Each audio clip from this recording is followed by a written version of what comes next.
For today's video ay lumabas ako ng araw na yan para magpalaboratory ng ihi ni Lola. Dahil nga may sakit si Lola at nilalagnat ay sabi ng doktor ay kuhanan ko daw ng ihi si Lola at dalhin sa laboratory para matingnan kung may UTI nga. Maaga pa nga lamang ay ginising na ako ni Lola at pagkatapos ko silang asikasuhin ni Nili ayan nga't yagyag na ako, dala ko ang ihi ni Lola para maipa-examine. At habang nga ako'y naglalakad ay may nadaanan pa ako na itinapon na rep. Maganda pa nga at mas mukha pang mas maayos kaysa sa rep namin sa bahay. Dito nga sa Israel ay mahilig silang magtapon ng mga gamit kahit pwede pang mapakinabangan. At inilalagay na lamang nila sa gilid ng kalsada para kung sinong may gustong kumuha ay pwedeng kuhanin at pwede pang magamit. Dito nga sa Israel sa dami ng iba't ibang gamit na kanilang itinatapon ay pwede kang makakumpleto ng mga gamit sa bahay galing sa mga itinapon. At kahit nga mga Israeli ay naninimot din sila ng mga gamit na itinapon ng kapwa nila Israeli. Ayan nga't napadaan ako din sa may tindahan na nakapwesto din tuwing araw ng Huwebes at Biyernes. Madami diyang iba't ibang klase ng mga paninda at ayan nga't meron pang mga bulaklak. At kahit nga bulaklak na sunflower ay hindi pa namumukadkad binebenta na din. Kakaunti pa nga lamang ang nakapwesto ng araw na yan dahil maaga pa. At yung iba na may nag-uumpisa pa lamang na magayak ng kanilang mga paninda. Aring ang pagdadalang ko ng ihi ni Lola ay malapit lamang din sa may butika na pinagkukuhanan ko ng kanilang mga gamot. Nasa second floor ngayon pero hindi na ako gumagamit ng elevator. Dahil nga sa dami ng mga sumasakay sa elevator ay mas magtatagal pa ako kaya naman ang ginagawa ko ay sa hagdan na lamang ako dumadaan. Para mabilis at nakalibre exercise pa dahil sa pag-akyat sa hagdan. Nung nabubuhay pa nga ang anak ni Lola na panganay ay siya ang gumagawa niyan pati yung pagkuha ng mga gamot ni Lola at Nili. Ayan nga nandito na ako at buti na nga lamang at iisa nakapila dun sa bigayan ng sample para i-examine. At pandipila na nga agad ako yung pala'y kailangan ko pa din kumuha ng number. Buti na nga lamang at nagmagandang loob si kuya at siya na ang kumuha ng number ko. At nang makakuha nga ako ay agad na din akong tinawag. Dito nga sa Israel ay meron silang kanya-kanyang card na basta na lamang ibibigay. At basta na lamang titingnan sa computer ang prescription ng doktor. Kapag nga may kailangan si Lola sa kanyang doktor ay hindi na niya kailangan pumunta ng clinic at tinatawag na lamang nito sa telepono.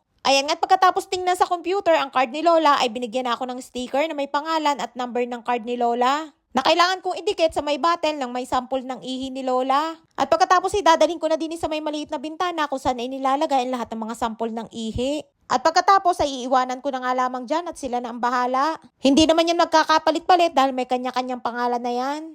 At pag lumabas na ang resulta ay tatawag na lamang ng doktor kay Lola at hindi ko na nga kailangan pumunta ulit dyan para kuhanin ang resulta. Isa nga din sa kagandahan dito sa aking trabaho ay malapit kami sa lahat ng mga kailangan. Tulad ng mga grocery store, butika, clinic at hindi ko na nga kailangan magsakay pa at basta ko na lamang nilalakad. At syempre pagkatapos ko nga dyan ay dini na ulit ang aking labas at dini na ulit ako dadaan sa may hagdanan. Kita nyo naman si Lolo't kahit maedad na ay dini na din sa may hagdanan dumaan. At isa nga din sa dahilan kung bakit sa may hagdanan ako dumadaan ay sa dami ng gumagamit ng elevator ay hindi mo na nga alam kung sinong iyong makakasabay kung may sakit o wala. Kaya naman para mas safe ay dini na lamang ako sa may hagdanan dumadaan. Yan palang klinik at butika kung saan ako kumukuha ng mga gamot ni Lola at Nili ay dyan sila under ng kanilang health insurance na Maccabi. Mabilis nga lamang ako natapos at wala din namang masyadong tao at pagkatapos nga ay dadaan muna ako sa may bilihan ng tinapay bago ako umuwi. Hindi na nga ako nagkape bago umalis at inasikaso ko muna si na Lola. Kaya naman bibili muna ako ng tinapay para maipartner sa kape. At ayan nga't meron pang nagbababa ng mga bulaklak para sa kanilang mga paninda.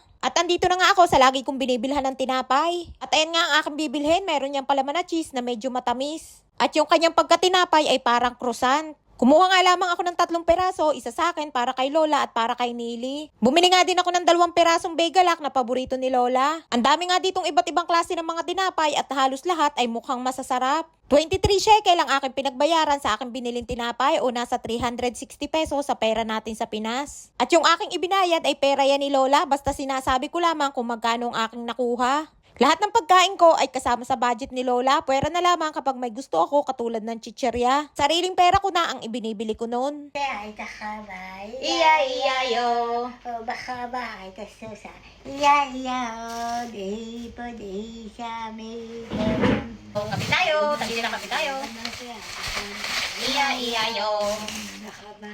Kape tayo. Kapi tayo, kapi tayo, kapi tayo, kapi tayo, kapi tayo. Kape tayo. Ka. Sime ko.